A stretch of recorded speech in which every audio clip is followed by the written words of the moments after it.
Hi guys, welcome back to the channel. So, it's arrived.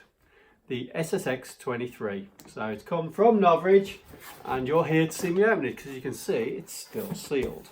Remember guys, if you like the video, you like the content, give us a thumbs up and remember to subscribe. We try and upload every week, so stay tuned for more airsoft content and us trying to do it our own way. Okay, so here we go. As you can see, the box has not yet been opened, so you're seeing it in the same time as I am. There's a small dog climbing up my leg, which is not helping the unboxing in any way. So let's get that out of the way. This is my receipty type thing. I don't think there's any interest in that. Oh, here we go. I've been waiting for this for just over a week. I ordered it on the same day that it was released. So in the box we have the SSX-23 frame rail. This is for under the front of the gun, and it also comes with a drill, which is quite nice because you have to drill the lower frame of the gun to fit it on. But the fact that it actually comes with a drill, I think it's quite cool. So fair play to NOVRITSCH for that one. We have a spare gas magazine. Not a lot to say about that. I've got the green gas one, not the CO2. And we have the suppressor. Now, I know a lot of people have been sort of criticising it because it comes separate with the suppressor. Obviously, if you buy the Tokyo mirror, it comes with it. But I actually like the look of this suppressor simply because it's modular, so you can change the size of it. And finally, we have the pistol itself, which comes in a nice pistol carrying case. Here it is folks, the SSX-23. I've been waiting for just over a week now. Seems like the longest week in history because I've been really looking forward to getting this. It's compared, obviously, its main competition is Tokyo Marui Mark 23 and also the ASG Mark 23 clone. Now, what separates this obviously from those is this is pre-upgraded, whereas those require upgrade to get them up to the standard. So I was looking at an ASG and thinking, well, could I make one cheaper than the NOVRITSCH version? But in reality, it's actually quite difficult, and this is good value for money. I picked this up at £135. Obviously, the suppressor is an extra 45, I think, something like that, maybe 49. And I bought an extra gas magazine as well. The difference with this and the Tokyo Marui is the metal slide. Obviously, the Tokyo Marui is all plastic. So it's a nice little touch. It's a big gun, so it's pretty large. So if I put that there and show you a Glock 18C in comparison, it's like a small child's gun. So yeah, it's pretty chunky. So we have, if we open up, got an ambidextrous mag release on the side. You press to release the magazine, and there you go. It is a non-blowback, so although the slide does move, it doesn't actually do anything when you're firing, hence it being classed as a sniper pistol because it's quiet. You have a top dead center hop-up unit on it, so the TDC mod, as it would be on a Tokyo Marui if you decide to add one on, is already done, and it's, I believe it's got a maple leaf Autobot bucking in it, so it's really nice right from the right from the offset. So if we just put that to one side, we'll now have a look at this suppressor. This is the suppressor that everybody was sort of, not everyone, but a lot of people were sort of critical because it comes separate from the actual pistol. But I actually don't mind that. I think as long as it's good quality, then I don't think it really matters. It is foam filled, but the beauty with this is you can actually separate it and have it in different parts, so you can have longer or shorter suppressor. Not sure if this is a counterclockwise or clockwise, so we'll just find out. It's a little bit dry. Actually clockwise. We'll wind this on. There we go. So now it is even longer, and it is actually huge when you actually look at it with its suppressor on. But that's what it's for, it's to keep it quiet. It has these nice fibre optic sights on the top to give you a better line of sight. This decocking handle isn't actually real, it's a fake, but you do have the safeties.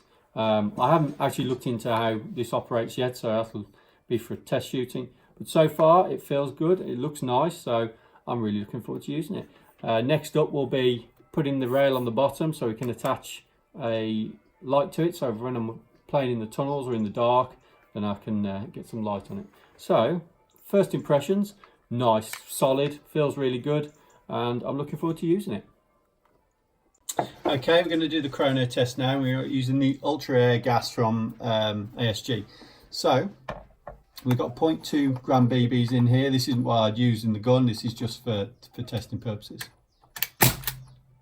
317, 305, 305, 298, 299, 295, 295, 295, tout, 302.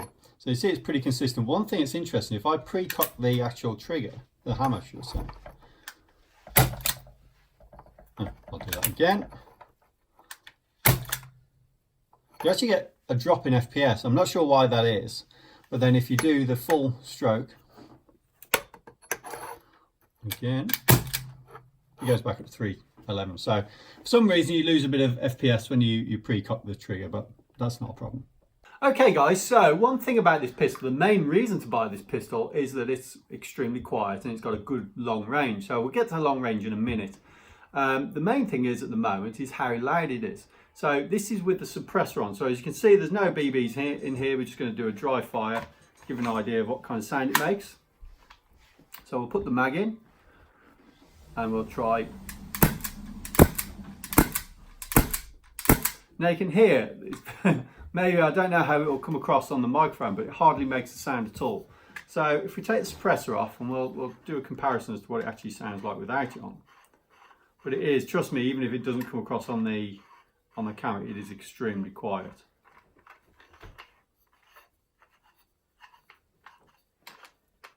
Right, so without the suppressor.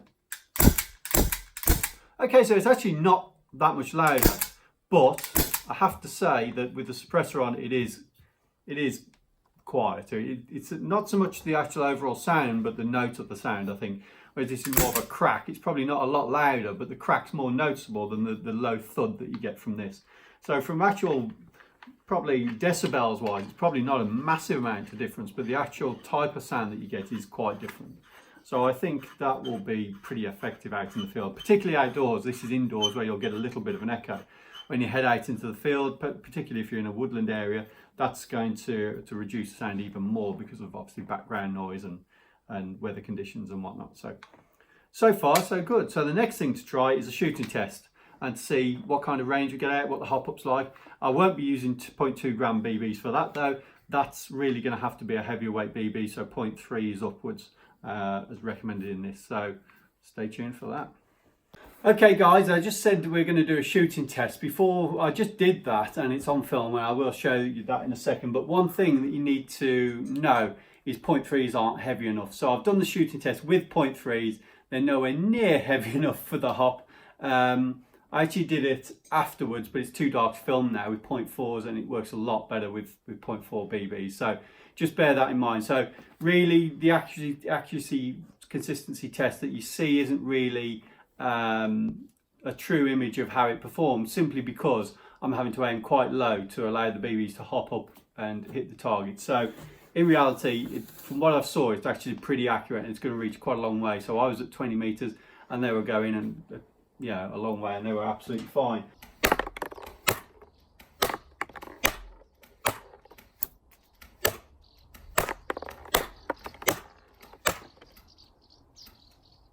One thing I do want to mention before we go any further, obviously I said about the size of this pistol.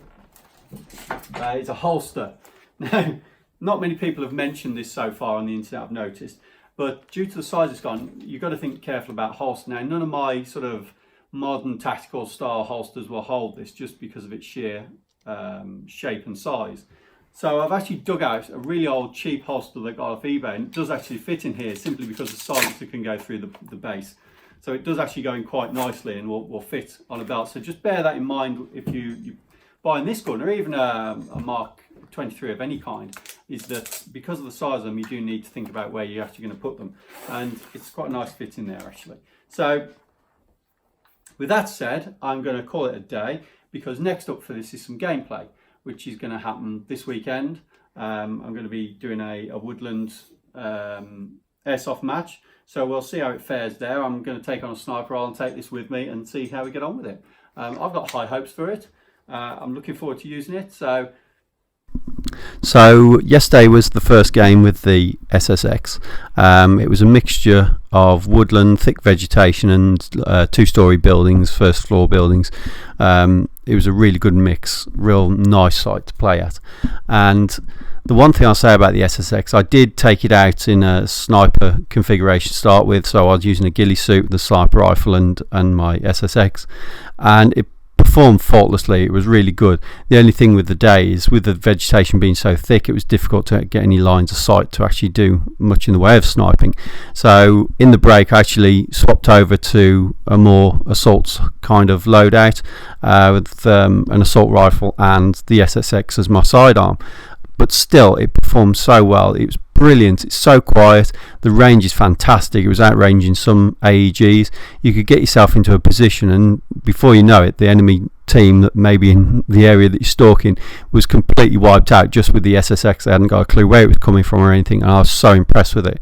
As far as reactions for the day, people were having a look at it, and everyone was pretty interested in it. There's a few skeptics with Tokyo Marui Mark 23s that sort of said, oh, there's no difference between this and my Mark 23, but the few that tried it were actually really impressed with it as a standard gun straight out the box. I really doubt whether you'd be able to buy a Mark 23 and upgrade it for the same price as this NOVRITSCH. So all in all, I'd say, really good job to NOVRITSCH. He's made a really good pistol that really performs straight out the box. Really impressed, and I would recommend it to anyone. And the people who did actually give it a shot and tried it were really impressed with how good it was. It was straight as a die, real long distance. I used .23s and just dialed back the hop a little bit, and it certainly reached out there. So I'll be interested to see what the 360s can do. So all in all, really positive, and I'm glad I bought it, and it will be staying as a sidearm for not just sniping but for general purpose anyway. One thing before I do go, just think about the holsters you use. And the holster I used that day that was in the video, the front sight, with it being quite sharp and a little bit tall, it was catching the material on the inside of the holster, and at one point I had to basically cut the lining of the holster to stop it catching, because I couldn't get the pistol out at one point. So I probably will be getting a 3D printed side holster at some point. That's it for now, guys. Hope you enjoyed the video. Don't forget to give us a thumbs up and subscribe. We'll be back with you soon. I'm going to be using this gun, as I said, this weekend, so I'll give you an update of how it got on and how it performs. Coming up soon, we're going to be doing a video on the upgrading of the AIRSOFT ASO2. The parts are already coming in, as you can see. We've got a new cylinder for it, so that'll be going on soon. So stay tuned.